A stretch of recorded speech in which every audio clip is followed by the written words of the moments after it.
Bizga mana shunday xabarlar juda ham ko'p kelyapti. Ya'ni ustoz patent savollari 2026-yil yangilanibdi.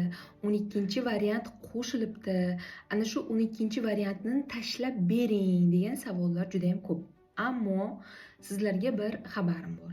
2026-yilda hozirgi kunga qadar patent savollariga yangilik yoki o'zgarishlar kiritilgani yo'q. 12-variant ham qo'shilgani yo'q. Hammasi 2025-yilni savollari. Ya'ni hozirgi kunda ham o'sha 11 ta variant, har bir variantda 22 tadan savol, umumiy 242 ta savoldan patent imtihonida berilyapti. Agar siz imtihonga tayyorlanayotgan bo'lsangiz, mana shu qo'llanmamiz orqali tayyorlaning.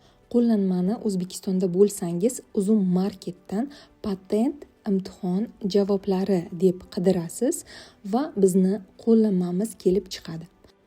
Rossiyada bo'lsangiz, Azondan xuddi shunday qilib qo'llanmani olishingiz mumkin.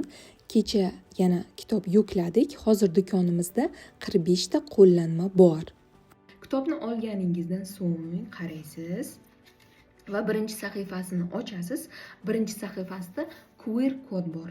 Shu QR kodni skanerlaysiz va Telegramdagi xuddi shu testlarni yodlab olmagunga qadar qayta ishlasa bo'ladigan yopiq kanalga ham mustaqil bepul qo'shilib olasiz.